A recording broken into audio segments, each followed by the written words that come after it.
Welcome to Super Talk, the podcast that scratches your superhero itch. Just two suburban dads nerding out over superhero stuff on the small screen and the big. Buckle up, people. Enjoy the ride.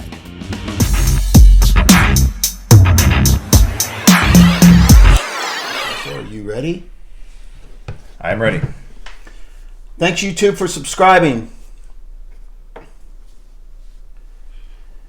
In 3. Welcome to Super Talk, the weekly podcast dedicated to news and reviews of comic book media on the big and small screen. This is episode number 55. I'm your host, Brian Professor Pettis, and with me, as always, is my illustrious co-host, Titanium Tony Estrella. Titanium? Professor, take us to school. Funny story. Number 55 was my high school football number. Yeah, you were 55? I was double nickel? Double nickel. Double nickel. Yeah, linebacker, middle linebacker, outside linebacker, you know. So this is a special episode for you. I mean, not to brag, but in high school I was kind of a big deal. Yeah. Yeah, did you have one of those neck things? I did. So you were a hitter.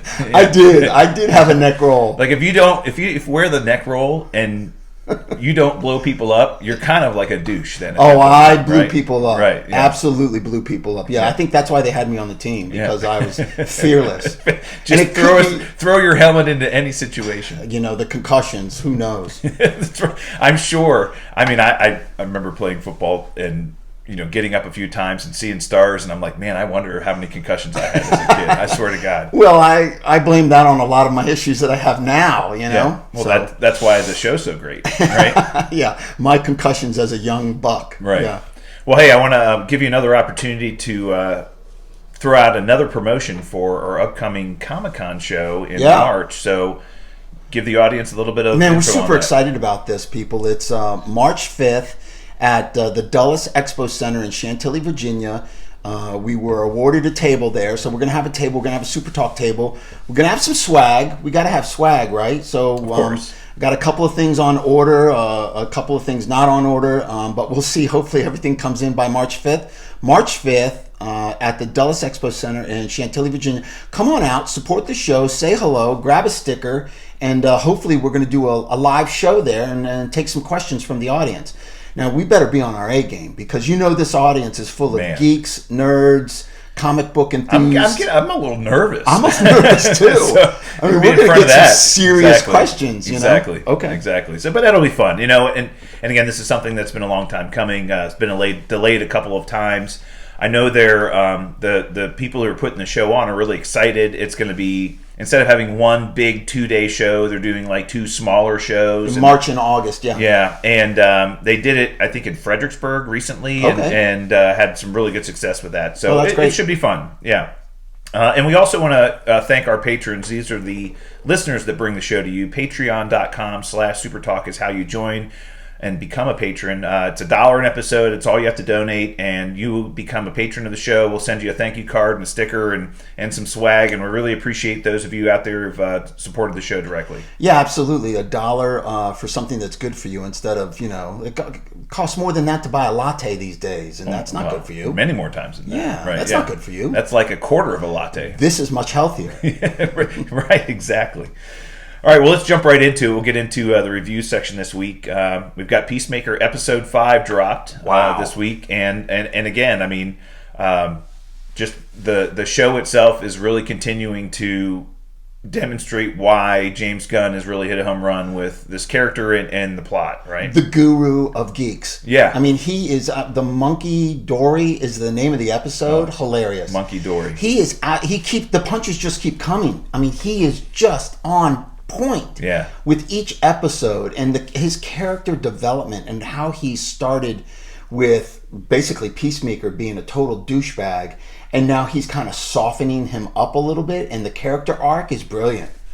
Well, his douchebaggery was on full display this week. I mean, is that a new word? Oh, you know, douchebaggery. Yeah. Well, they, you know, he was getting, you know, Leota's trying to soften him up a little bit too, and say, you know, he doesn't like being called Diebeard all the time, you know, and he just keeps calling, what's the guy's name? Economist, Diebeard, and he's like, he doesn't like it. It doesn't make him feel good, you know. If you just stop doing that kind of stuff, and she's like, it's just locker room humor. Yeah, he's so inappropriate. Oh, he was talking about the nicknames he had for guys in high school, and it was all based on what their dicks look like in the locker room. He's like, one guy was it Prince Charming? Prince Charming, and he said, "Oh, it's because his dick looked like a scepter." Yeah, it did. It did look like awful. I mean, but James Gunn, that banter is, I would say, Quentin Tarantino. You know how Quentin Tarantino has that banter between characters in all of his movies. James Gunn's right there, but I think James Gunn has more of a pop culture reference. Like, he has more of today's pop culture than Quentin Tarantino did. Well, and there was one part of the show which we saw in the episode this week, as well as in the post-credit scene, where he completely gave John Cena the ability to, freeform. When he was complaining to economists, he's like, because they framed his father for what he did. He says, "Why'd you frame my dad? You could have framed anybody." He goes, "I didn't have anybody else to choose from." Like who? And then he went through this laundry list of celebrities. It was improv on John Cena's part. It was improv on James Gunn. At the moment they were recording, he was throwing names out. And some of it was scripted, but man, that was hilarious. So, Ariana Grande, James Wood. My favorite was the red tiger from Voltron.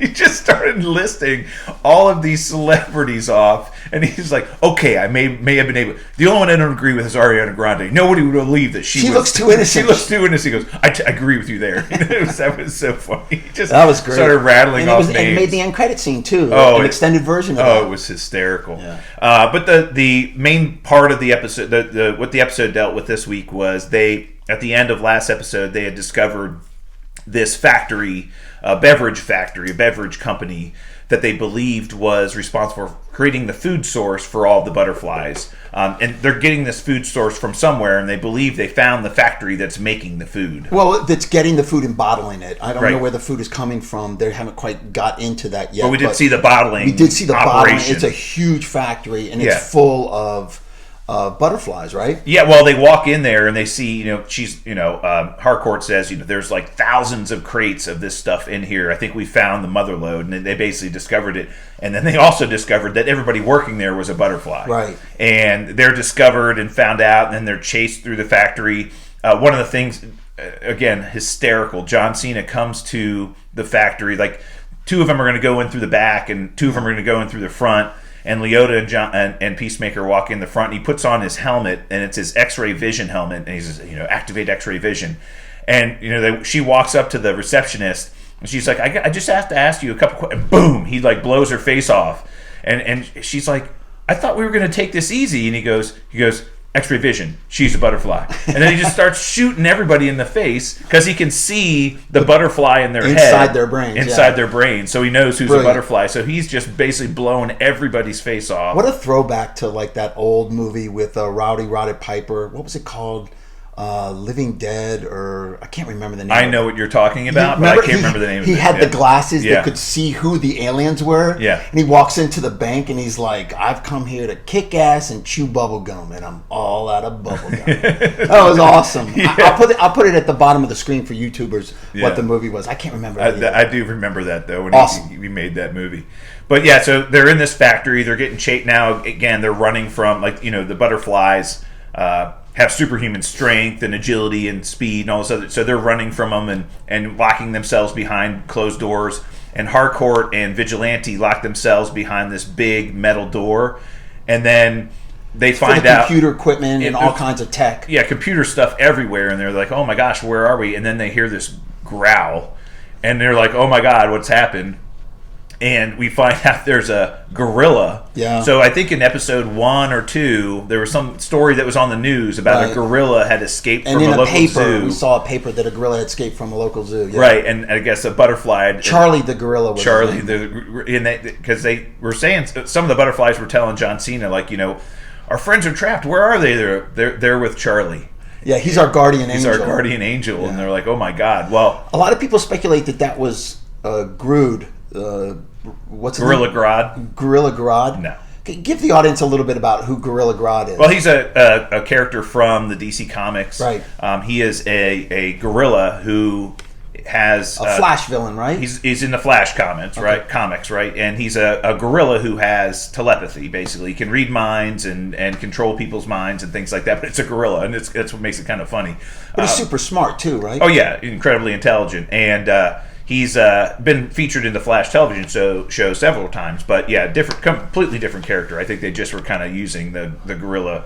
As a lot of people are speculating that was it, but it had nothing to do. Yeah, but eventually now they're still trapped. They're trapped in this room with this gorilla now, and John Cena. We saw this in the trailer for the episode. He said he pulls something out of his backpack, and she's like, "What is that?" It's a grenade tied to a Russian tank shell, and she's like, "Have you used it before?" He goes, "No, I just put it together this morning." And she's like, "Why?" He goes, "A grenade blows up 2 people. This is going to blow up way more." And it just completely, like, all the butterflies are trying to knock this door down. There's 40 of them over there, and he throws it at them, and it just completely blows up the entire factory. 30 of them. They're all just devastated. Well, they get into the room, and the gorilla is just wrecking house. He is just... he's getting shot a few times, but every time somebody starts shooting him, he just throws them across the room. John Cena jumps on his back and is trying to do stuff. And then eventually, Economist comes in with a chainsaw and just completely shreds him from the inside. And Vigilante was pissed. He's upset. Because before they went into the factory, they're all getting their weapons together, and he grabs the chainsaw, and Harcourt's like, "Absolutely not! No way you're bringing that in there. We don't need a chainsaw." And he goes, "Oh, come on! It would be really cool." And then when Economist did it, he goes, "Damn it! I knew that was going to be really cool." I was like, "You think he's like after me, or he's like making fun of me or something?" Because I'm just talking about how I wanted to kill somebody with a chainsaw, and here he goes and does it. Well, and it was kind of a quote-unquote victory for the team, and then we saw on the ride back, they're all covered in gorilla blood, and they're sitting in the back of the truck, and they're playing music from, I can't remember the name of the band, Hanoi Rock. Hanoi Rocks. Yeah. And that's the name of the band. Is one another of the first ever hair band. Yeah, old school. And it's both Economist has a tattoo on his arm from their best song, and they're like, "Who's Hanoi Rocks?" And John Cena's like, "Only the greatest hair metal band ever." He's so funny. They're playing this song, and they're all like bonding and everything. Huge bonding moment. Yeah, huge breakthrough between Peacemaker and Economist, who they have been butting heads and hate each other forever and ever. They have this common bond, and the character development there was brilliant. The way he tied those two together and make them a team at this point, and even Harcourt sees she's softening a little bit. She's smiling, and she's like taking pictures of everybody, and she posts the picture of them all on some private chat room or something that they're all in, and they're all commenting on their phones. What a great picture, great day, and everything else. So they're all like really super happy, and you can see the team kind of coming together and feeling like they're working. It was together. A big moment. Yeah, absolutely. Another subplot in this episode was Augie Smith, who's Peacemaker's father, is in prison, and he's convinced he can clear his name, and he's like, "You just need to take my fingerprints. They're not going to match the fingerprints you found." The White Dragon, right? And the two detectives from the police force, take his fingerprints, and she keeps her own copy, and then they send him off to the lab, and then she compares the fingerprints that they have to the ones that he gave, and they're like, "It's not the right person. Let's go talk to the witnesses." And they find the couple in the apartment building, and they crack that they paid off to keep quiet and say it was Augie, and they're like, "Oh, he made us do it." The wife who ended up sleeping with Peacemaker and Vigilante said, "Oh, you're such a pussy." It's so funny. But eventually she's like, "Okay, we've got him nailed. We got to go pick up Peacemaker now." And she goes back to her office, and there had been a meeting earlier in the episode with Murn and some new guy that we know Murn is a butterfly. Right. But he had met with some guy that he had brought in, and he said, "Hey, I need your help with something. You need to take care of something." Right. And then the detective goes back, and the new chief of police, or the police captain, is now this guy that Murn had put in place, and they were dragging Augie back to his cell. "You're not getting out of here now. The prints came back from the lab, and they match. Oh, you guys are all corrupt and everything else." And the police captain's like, "Detective, you need to take a couple days off. Everything's taken care of here." Yeah. So obviously Murn had kind of knew this was going to happen. Right. And he did something to kind of take care of it, right? Yeah. So he's still in prison. The White Dragon is Peacemaker's father, who is a white supremacist supervillain called the White Dragon, and he was trying to get out. He came close. Yeah, he was basically on the twist. They had come back to release him, and they're like, "Are we really going to let this guy out of jail? He's like terrible dude." Right. And they're like, "Yeah, but we have to clear him of these crimes, right? I mean, we have to let him out." And they were putting him back in his cell, and that's when the captain's like, "Oh no!" And he was saying to the detective, "Do you have some advanced degree in forensics now that I'm not aware of? Is that something that you, a specialty that you kept from us? You know, that is this snarky? Yeah. James Gunn snarky. Right, exactly. So that Augie's still in jail. He didn't get out, so that's still happening. And then at the end of the episode, we see Leota come back to the office, and Murn's in there after drinks with Peacemaker at his place, and I still don't know what the diary is all about. I think mom wanted her to hide the diary back in. I think they stole it from him. They stole it from him, and then she had to put it back. Oh, so I think yes, her mom had taken the diary from Peacemaker, taken it from his trailer, and she needed her to put it back in the trailer because she had she's like, if he's looking for it and can't find it, then he's going to know that we have this. Right. And I think that's how they know everything about him and learned everything about him. So she puts it back, and she's having drinks there. And oh my god, that was also so funny. He makes her some drink. What did he say it was? It was gin, paprika. So it was and yak butter. Well, I'm all out of yak butter, but I have regular butter. And she drinks it, and he's like, awful. It was ass. Tastes like ass, is what she said. Can we just have a beer? That's funny. But they were kind of talking and bonding a little bit, and but then she goes back to the office after that meeting and meets with Murn, and he's finishing up some paperwork, and she sees Peacemaker's X-ray vision helmet sitting on the desk there, and she puts it on. She's like, "Whoa, this is so cool!" And then she looks at Murn and sees the butterfly in his head, and she freaks out. Runs out of the office, grabs her gun, runs out of the office, and he jumps on top of her, points his gun at her, and then the episode ends. Cliffhanger. Yeah, big cliffhanger. Another cliffhanger. Right? So we got, how many more we got, Professor? I think, that's fine. I think we have 3 more, right? 3 more, right? Yeah, there's 8 episodes total, so we have 3 more, which puts us mid-February. Right.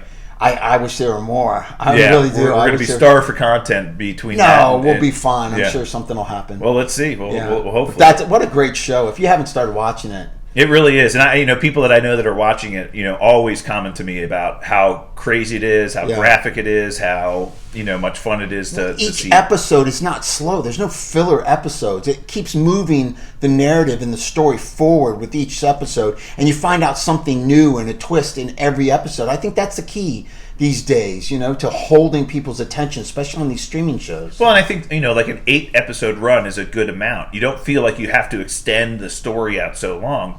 You can get something accomplished in 8 episodes where, 13, 14 episodes, it's like, holy crap, it just takes forever to get anywhere. But good stuff. It's been great. We're going to keep reviewing it every week, so we'll look forward to next week. I'm looking forward to episode 6. All right. Well, let's jump into the news section this week. A few things that we need to talk through.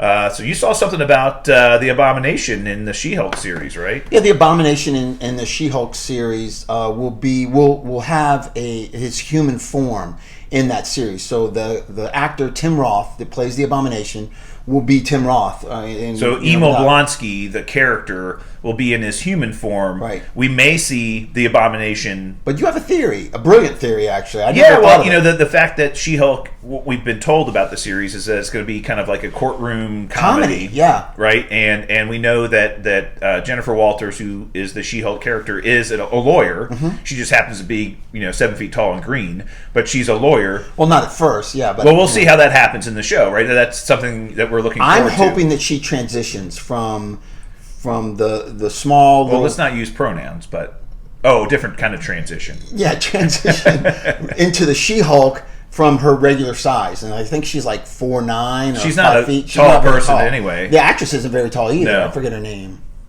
Yeah, great actress, was in Orphan Black. Don't know. I forget her name anyway.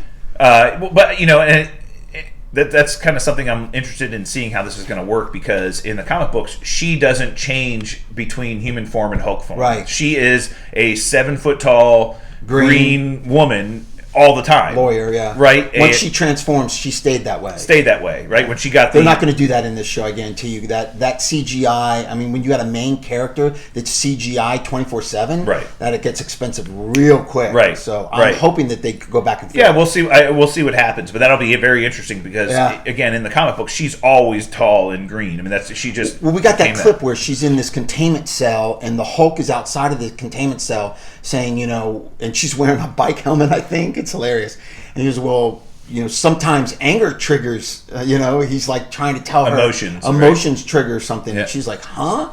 So I hope she goes back and forth, but we'll see. Yeah, we'll see how that works, right? And but what's your theory on... Well, again, we were talking about it being a courtroom comedy is what we've been told. It's possible, and we saw the Abomination in the Shang-Chi movie. Yeah. And so he's working with... We know Wong at least, but he's kind of, we had some theories that General Ross was kind of keeping him on the side, and who knows what he was doing with them and all these other things.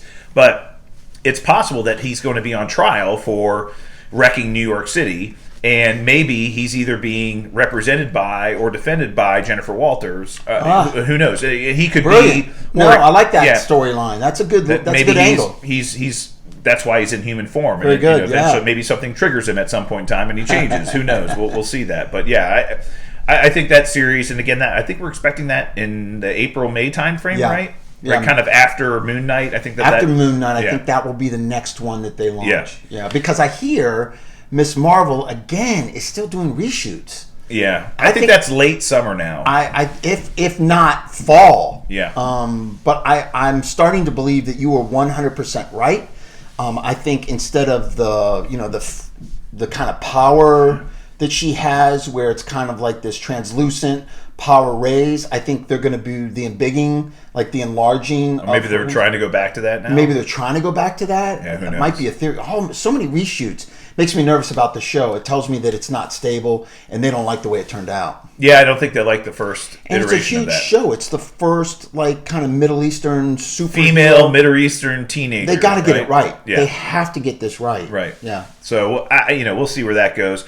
What I'm disappointed in, and I hope that they don't continue with this, we've kind of seen Disney shuffle the Disney Plus series between the Star Wars series and the Marvel series. So we had Hawkeye, and then right after Hawkeye ended, we got the Book of Boba Fett, and then Moon Knight's not starting until March, when the Book of Boba Fett will be done. And then we know, I think we're going to very soon going to get a trailer for the Obi-Wan Kenobi series, which is coming to Disney Plus. I'm hoping that when Moon Knight finishes, they don't put that one on and delay the She-Hulk series until that one's over. Oh, that would suck. I didn't even think of that. Yeah, but you're I right. think they might be doing that, and it really would suck if they do. I haven't heard much about the Obi-Wan, besides McGregor coming out and saying that we're going to blow fans' minds with this series. Yeah. He did make that statement in social media. Well, we know that one's coming this year. We know the Ashoka series is coming later this year as well. And we also know that the Mandalorian Season 3 is coming later this year as well. So, again, I would, or is it Season 2, Mandalorian? I would be very upset if they're like kind of staggering them that way, because we were always promised that these series would kind of follow along with each other and within a week or two. And what we know is coming this year from, again, we're just... because we don't have dates. We're just projecting. We know Moon Knight's coming March 30th. We know that date for sure. Right? We were anticipating that She-Hulk will come right after that. We are anticipating that potentially now Secret Invasion is the one that follows that, because that's in the middle of shooting right now. We've gotten some clips, behind-the-scene clips of them filming in London. They're filming in London, right? Yeah. And so that's... Emily Clark has been seen on the streets, Emilia Clarke, sorry. Yeah, with Nick Fury and Agent... Hill, they've been, and Ben Mendelsohn, and we've seen all of them in London filming. So we know that one's coming, and we think that may be now before Ms. Marvel. We know What If Season 2 is coming. We know the I Am Groot series is coming. Yeah. So, like, when is this all... literally, give us dates. Yeah. And maybe they can't, and maybe that's why. It's so frustrating. It is. Yeah. Yeah. The time... We'll figure it out, though. The season, right? Yeah.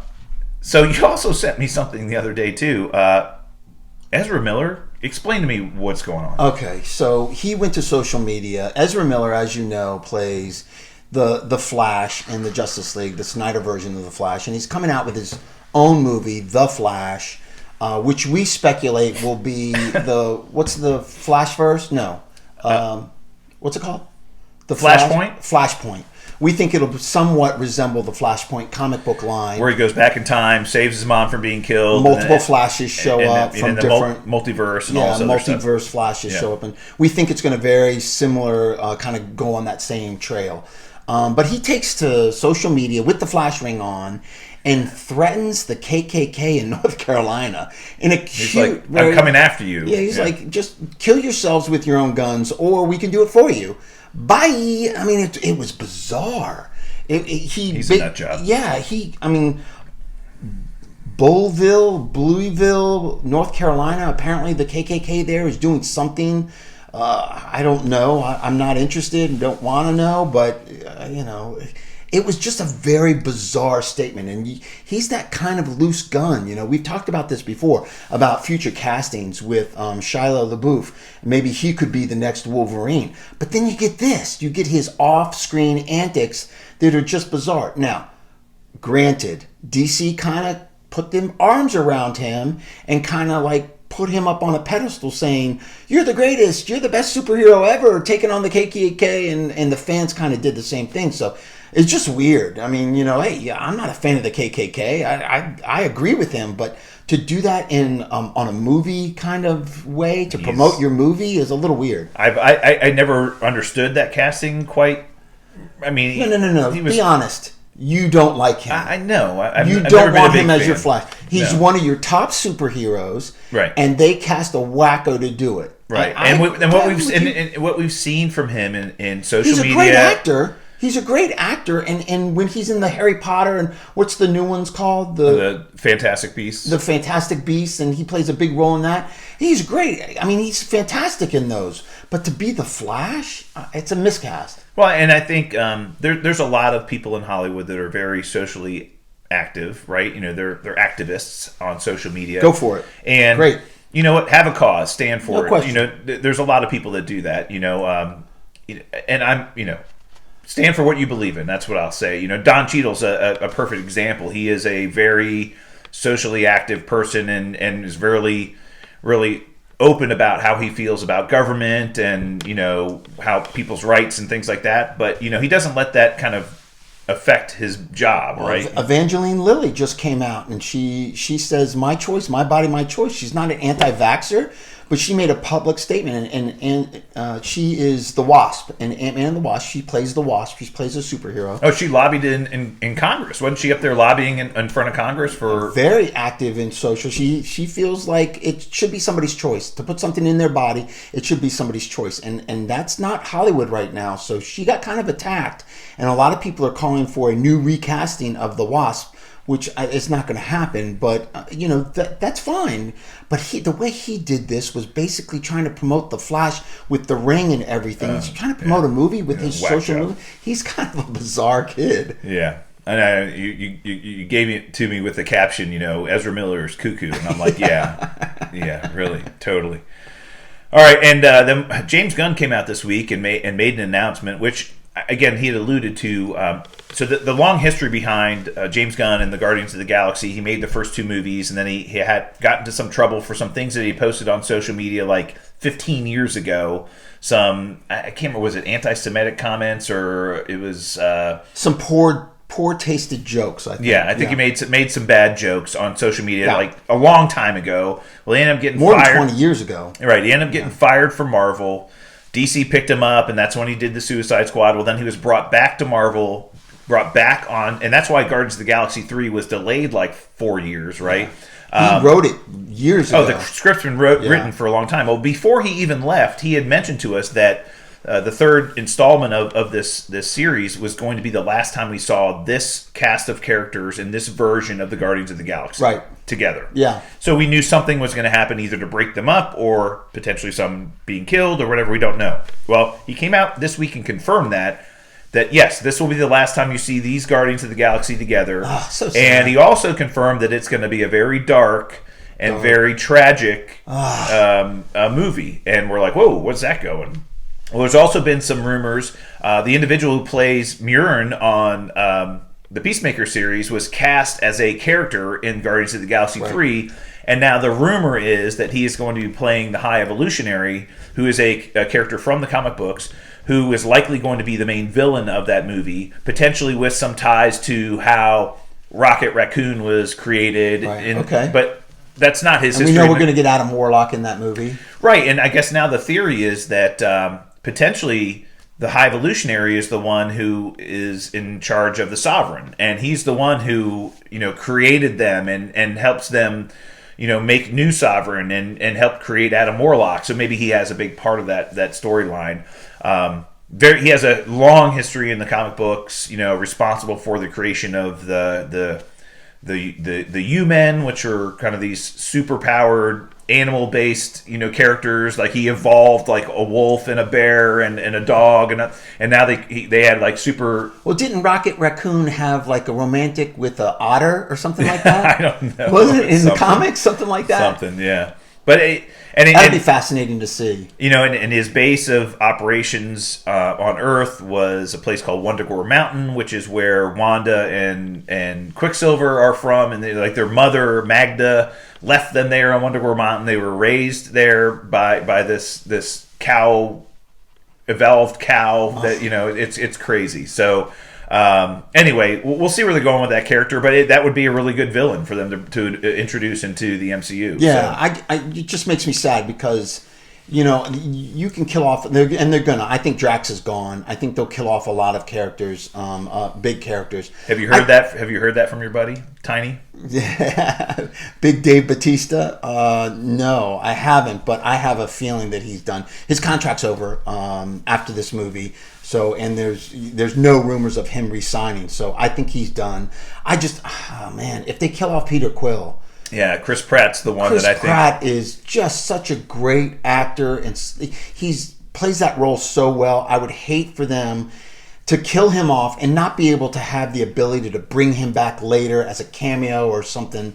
But we do know we're going to get a new group, a new Guardians, team. Yeah, and it would be logical if Adam Warlock were to lead that team, right? I mean, that's a hero that they could introduce into the MCU that would be somebody worthy of leading the next version of the Guardians of the Galaxy. Yeah, and James Gunn has already nailed down the soundtrack, which is huge. I mean, huge. And I made a comment on Twitter about the soundtrack and how important the music is to set the tone and create emotion for the audience that's watching the movie. And somebody was like, "Hey, newsflash! Yeah, they pick the soundtrack out and then they write the movie around it." Well, newsflash, that's not how it happens. He writes the movie and then picks several songs that would fit certain scenes, and then he narrows it down and actually finalizes the soundtrack. So he's already got the script and the tone of the movie set, and then he picks the music to fit within that and enhance it. So that's how that happens. Yeah, I'm concerned about Gamora as well. We know the version of Gamora that is around now. She's a smoke show, but she can go. Yeah, she's not the original one that fell in love with Peter Quill, who was killed by Thanos in Infinity War. Right. But it's the one that was from a few years earlier, who had not yet met Peter Quill, and then kicked him in the nuts a couple times in Endgame. It was pretty funny. But yeah, I mean, and we know Zoe Saldana is going to be heavily involved and active with the Avatar sequels that are going to be coming out over the next several years. So maybe this is time for her to leave this franchise as well. So, I know I said it last show, but I'm going to say it again. Avatar 2 will do Spider-Man No Way Home numbers. It's going to be massive. It's going to be huge. I think people are so looking forward to the sequel for that. And you had said last show that he's doing 2, 3, 4. Yeah, he filmed them back to back, right? Yeah. Wow. Yeah. So, and well, and we've got plenty of reshoots and all those other things, but yeah, I think it's going to be who's the guy who did the Lord of the Rings movie? Peter Cameron. Oh, wait, yeah, I can't who remember. Does Avatar? Oh, James Cameron. James Cameron. But the guy who did Lord of the Rings, Peter Jackson. Peter Jackson. He filmed all 3 Lord of the Rings movies back to back, and then they released them every 2 years. There's something to be said about that. The actors don't really change over time. But they don't have to worry about aging, and you don't have to worry about exactly. And then you can kind of keep them in the same location. Sets are already built. The continuity, the outfits, the costumes are all. Yeah, he had them in New Zealand for 2 straight years to film basically 3 movies, and then release them over a 6-year period. Bad work if you can get it. Yeah, no, it really is. All right, so one other thing I wanted to mention, we did see, and this kind of gets back to our episode last week and what we've talked about in Spider-Man. There have been rumors that Disney is in the process of planning the early planning stages for a revival of the Daredevil series on Disney Plus, which would be awesome, with Charlie Cox, which would be awesome. Again, we have some theories that he may show up in She-Hulk, he may show up in the Echo series. He'll definitely show up in She-Hulk. Right, but hey, we'd love to see him come back, and we'd love to see another Daredevil series. He's our guy. Right. That being said, Daredevil, the Netflix series, has now trended again. It's now in the top of the rankings on Netflix again, so people are going back to watch this again. And I thought about this, Titanium. We're going to have some topics to fill over the next several weeks. I think we're going to take those individual Netflix series and review them for our audience as a whole over the next several weeks. Oh, I like that. Yeah, so like next week we'll do like Daredevil season 1, 2, and 3. Just came up with it. That's a great idea. Yeah, there's a couple of shows right there. Yeah, right? So we'll do Daredevil next week, and then maybe we'll do The Punisher, or maybe we'll do Jessica Jones, and we'll just kind of. What are we not going to do? We're going to do it. No, come on. Yeah, we'll talk about Iron Fist. I hate that guy. I hate's a strong word. I don't hate anything. You might have to rewatch it just so you can kind of refamiliarize. That's not going to happen. I'm just going to look at your show notes. I'm not rewatching that show. Yeah, but maybe we'll do that over the next several weeks. I do think they're worth, some of them especially are worth watching again, and again, as I've said, the Daredevil series was definitely the best of all of them. Yeah. All 3 seasons were incredible. Jessica Jones was great, too. Yeah. Now, that I'm looking forward to. If we're going to do some shows about that, I will rewatch those 2 series. Yeah, that especially the first season with the Purple Man. Yeah, that was awesome. That was great. That was great. So maybe we'll talk about that the next several weeks. All right, well, let's get into our topic of the week this week. And we actually have some friends of ours here today watching us record our show. And they came to us and said, hey, what? We're thinking about starting a podcast. And you two knuckleheads kind of have done this for a little over a year. And if you can do it, anybody can do it. We're like, well, no shit. Well, knuckleheads, I think they use stronger words than knuckleheads. Yeah, well, it's a PG-13 show here, right? So, not with my potty mouth.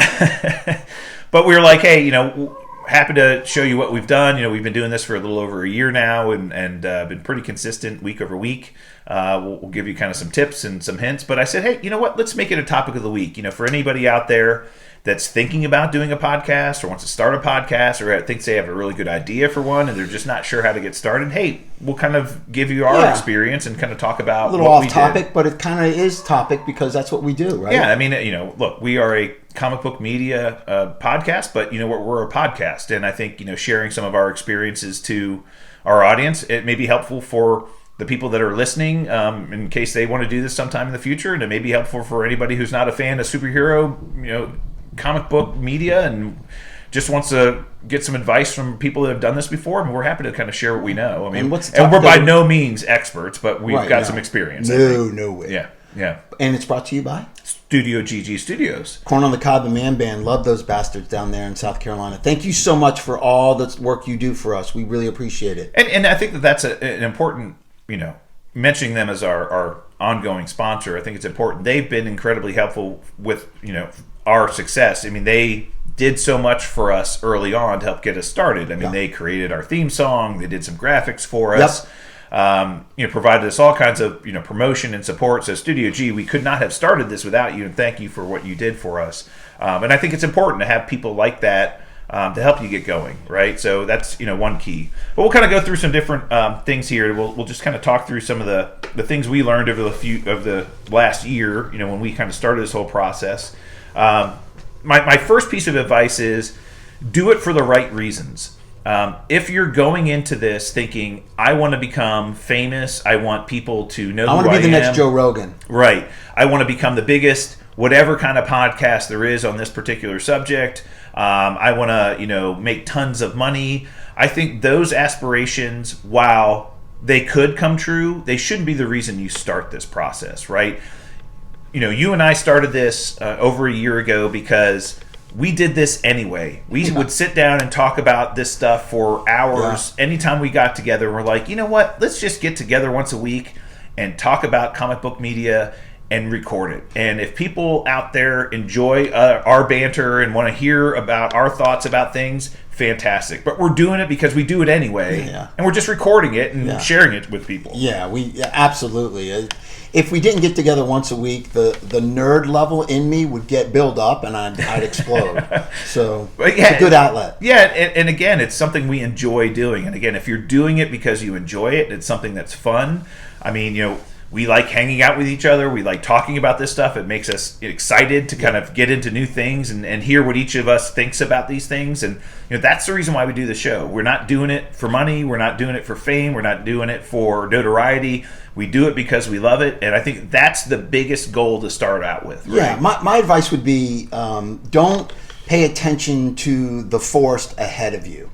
Just look at that first step you need to take to get through the forest. Just take it one step at a time and take that first step. Like the most important thing was to do it, to do something to move forward. So, the equipment and the software and all that, it becomes overwhelming if you look at it as a whole. Just take that first step, and then after the first step, take the next step. And before you know it, you're walking through the forest and you're in it. Well, it took us probably a month to get going because we discussed it and we had some ideas, and then we're like, okay, if we really want to do this, we're going to do it right. Well, what do we need to do it? And so we had to do some research, and there's a lot of things you do have to do to get ready. I had to bribe my wife to set up a studio in the basement. That was an expensive bribe. I mean, she went shopping for several things in order for us to be able to set up the studio and take up her space. I mean, we're in the wrapping station, the gift wrapping station now. I mean, sorry. Right. Well, actually, we should come up with a nickname for this, right? We should call it the quiver. No, did you I know. See, yes, isn't that cool? But I did have a name. I think we should call it the vault, because if we're going to store titanium somewhere, we got to put it in a vault. So we'll just call our studio is called the vault. Okay, I was thinking the lab because the professor where he does his best work. How about the vault laboratory? I like it. All right, that's it. So that's the name of our studio. The studio, the vault laboratory. But yeah, so have clear goals and expectations, really realistic expectations, and again, do it for the right reasons. That's my biggest advice there. But you should develop a concept, a format, and a structure, and try to stick to that. We've really had the same structure for our show for the entire year that we've been doing it. We talk about review new content, we do news, and then we do a topic of the week. And we have a structure that you're familiar with, our audience is familiar with, they know what to expect. I think it's important to have that format and structure, and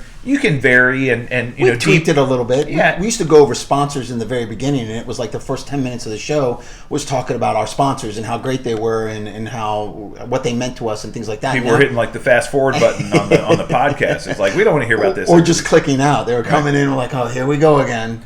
Right, but and I think but having that format and structure and being consistent, your audience knows what to expect, right? So, but come up with that, and you can deviate from that at times, and we have, when we've had to do certain things, like we did a special episode just to review the Spider-Man trailer, and we did a special episode, when we Shang-Chi, when we did our first reactions to the Shang-Chi movie or whatever. You can deviate from it at times, but I think on the week, if you're going to do this weekly or bi-weekly or monthly or whatever you're going to do it, just be consistent, because then your audience knows when they tune in, here's what they can expect, right? And I think that's really important. Yeah.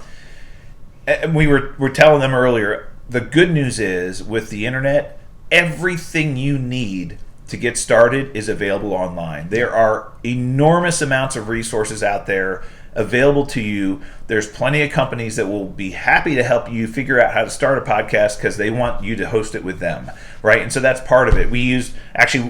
I learned a lot about this from a website called Buzzsprout, and Buzzsprout happens to be a podcast hosting company. Yeah. And they're on YouTube. Right. They're on YouTube. They have a website, but they'll show you everything. Here's the equipment you need to buy. Here's what you need to do. Here's all the things you have to set up. And if you'd like us to host your podcast, you can do it here too. Of course, they have some reasons behind what they're doing, but they have videos that kind of show you all of this stuff. But there's plenty of them out there. Look, you can look anything up on YouTube now, but use your online resources. They're out there. You'll learn a lot of things, and you get different pieces of advice from different places. But take what you feel is comfortable to you and just do that. I mean, that's kind of like the easiest thing. But again, the good news is the resources are out there. Yep. And then there's all kinds of equipment you're going to need.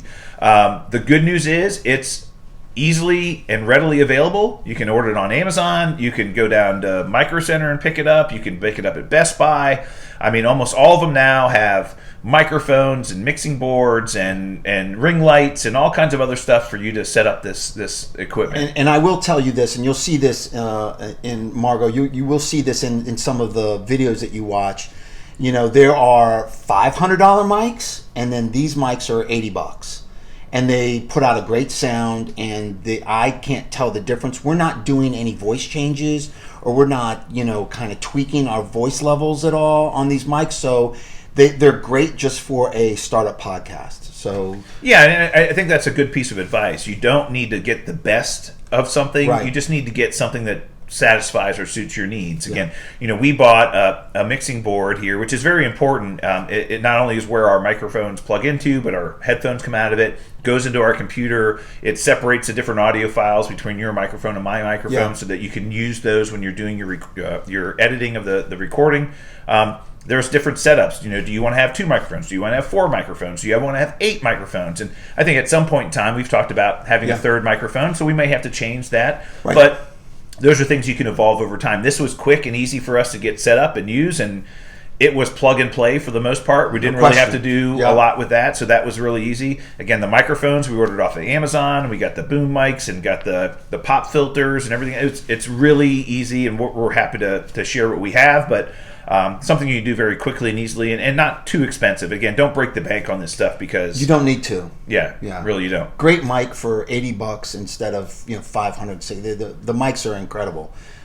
What you can get these days, but we're not doing high-end music videos or music recordings yet. Well, yet to break out the guitar, but he's got a great singing voice. I don't know if people know that. Scratch golfer and a great singing voice. Look at you. My God. And then you do need to choose an editing software. I know Titanium edits our podcast every week using GarageBand. Hey, it's free. It's easily available. It's intuitive, pretty quick and easy to learn. And there's a million videos out there on YouTube teaching you how to use it and maximize your use of it, and if you were trying to do something special. That's what Titanium uses, but there's others out there, and do some research, find something that you're comfortable with. Again, like anything else, the more times you use it, the better you get at it. I know when Titanium first started this, it took them hours to figure out how to do things, and now it's like you've got it down to a science every week, right? All right, so but just pick one, and you can figure it out from there. You will need to find a hosting provider for your podcast. And one of the things that these hosts, you don't, what I'll say is you don't need one, but they facilitate what you need to do to get your podcast out. So podcasts are frankly published using a unique URL that everybody can pick up and use to kind of get your podcast. And you don't need a hosting provider to host your podcast. But if you don't use one, you got there's all kinds of things you have to do instead. But these hosting providers are they can be free, they can be inexpensive, they can be expensive.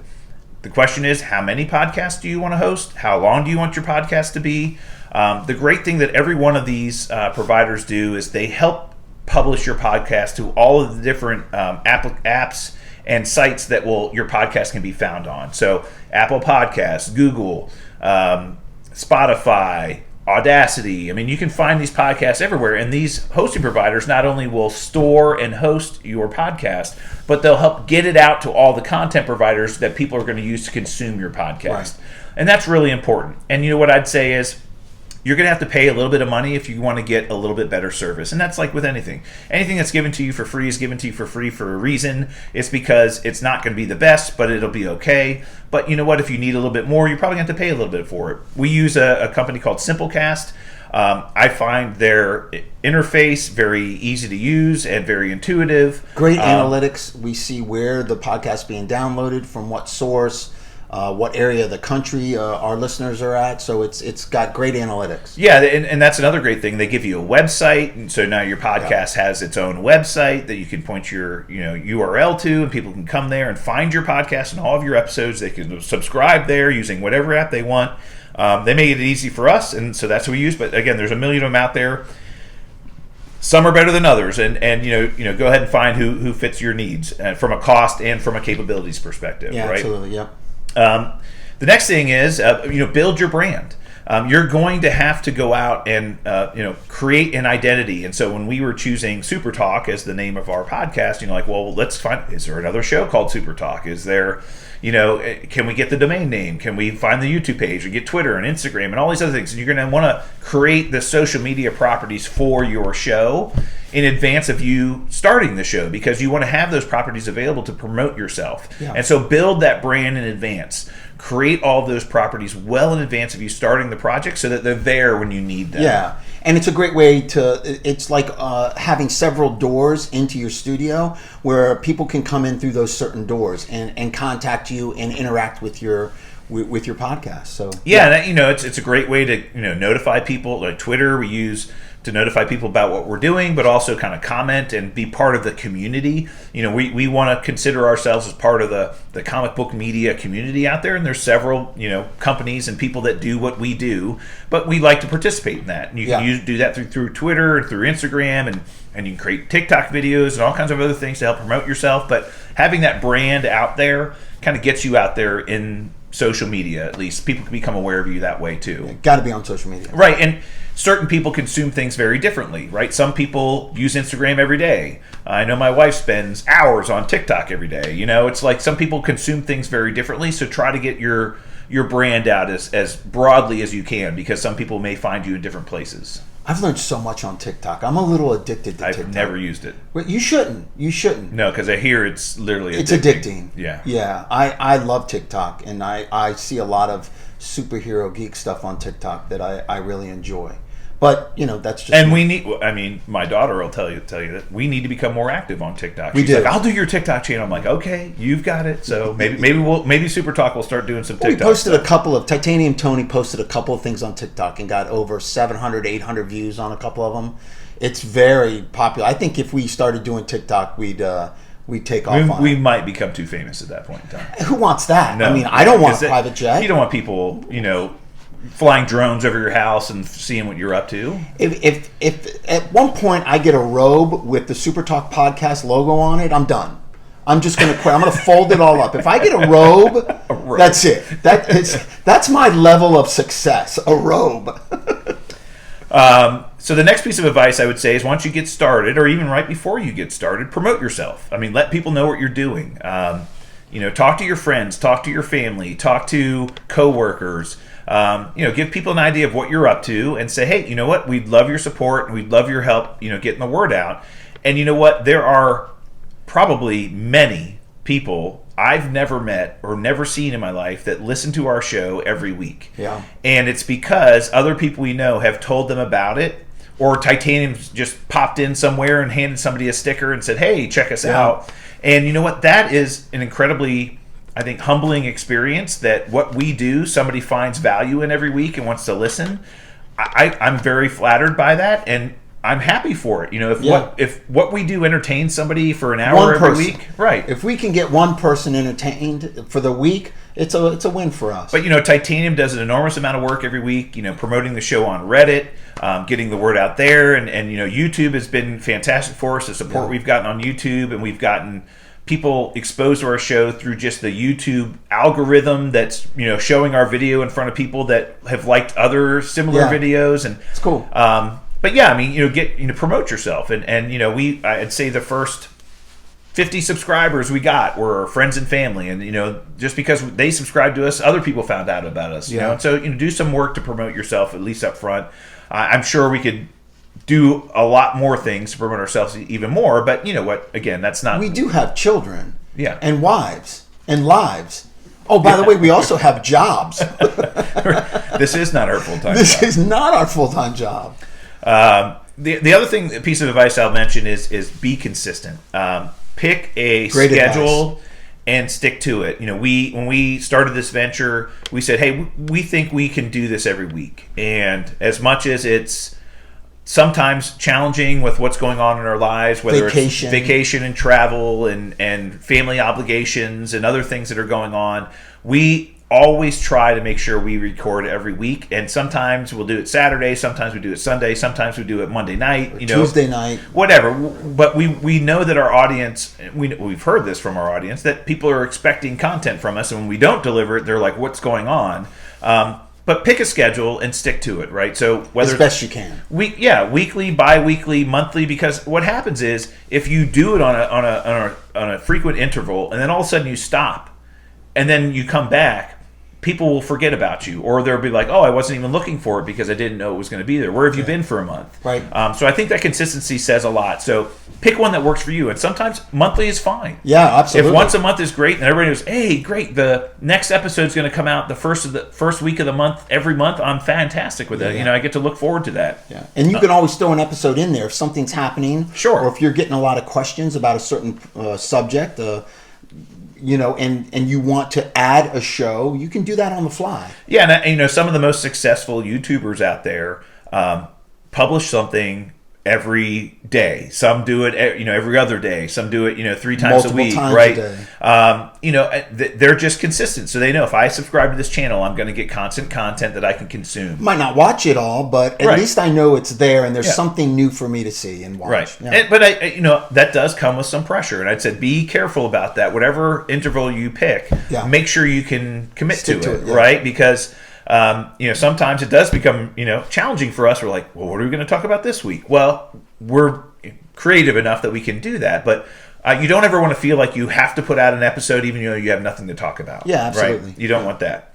The last piece of advice I'll give you is just start recording and have fun. Yeah. When Titanium and I first started this, we were nervous. We weren't sure how it was going to go, and we kind of just said, well, let's just sit down to the microphones and start recording. We had a plot, we had a timeline and an agenda that were things we wanted to get through, and it just like thankfully the way he and I are normally during social engagements, we just sat down and started talking, and then an hour later the show was over. We're like, well, that was easy. Yeah, that was fun. But you'll find out that people listen to you because they enjoy the way you guys engage and interact. They enjoy the banter back and forth. They kind of get to know you a little bit, and I think that's just do it. Just record. Yeah, either that or they're nerds living in their parents' basement and they got nothing better to do, which is what I hope is happening out there, which might be happening. But yeah, we appreciate it, and we love all of our fans, the people that listen, and it's been a great experience. But we only had 2 rules. One rule was we're never going to take ourselves too serious, and number 2 was always have fun. As soon as it becomes not fun, it becomes like this weight on our shoulders. If this was ever considered work or some obligation, they're like, oh, I gotta go record the podcast again this week. Again, a release for me. But you and I probably have always said, this is something we look forward to every week. Oh, no question. I enjoy this. When we get together every week, it's like, hey, I gotta go report the podcast. It's not like, I gotta record the podcast. No, it's like we enjoy doing this every week. Editing the YouTube show and putting that together is therapeutic for me. Yeah, absolutely. Yeah, but I mean that's and again, writing up the show notes and publishing the podcast, and it's work. But you know what? It doesn't take that long, and I don't dislike it at all. It's fine. It's fun.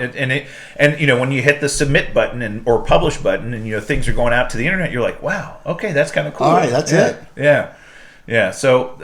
Hopefully that helps. You guys can figure it out. But again, just eventually, heck, we're now 55 weeks in, and I don't think you and I ever thought we would last this long, let alone we'd enjoy it for this long. And hopefully, 3 or 4 or 5 years from now, we're still doing it, and we're hopefully laughing about it, right? God willing. Right, exactly. But hey, it's been great, and we're going to keep doing it as long as you, the audience out there, YouTube and our podcast followers, continue to subscribe. We'll keep putting content out, right? So that's it. Great show, Professor. Let's ring the bell. School's over. Let's do it. Well, that's it for us this week. We'll be back next week for more Super Talk. To get in touch with us on social media, hit us up via email, supertalkpodcast@outlook.com or @supertalkpod on Twitter. Until then, stay super, everyone.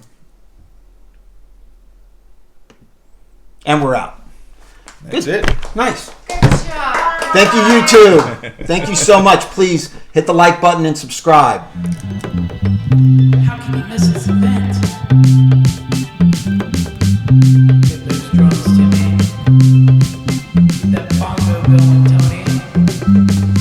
Corn on the cob, the man.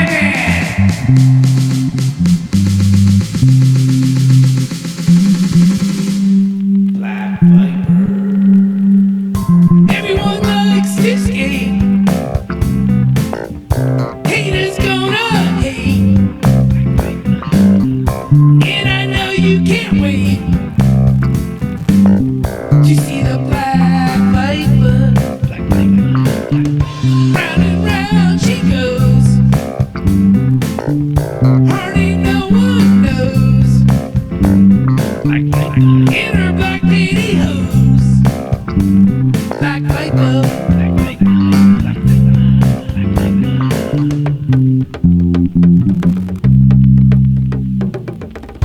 She is fire on ice. She skates around you twice. Whispers in your ear. Black Viper. I know that voice I make. She skates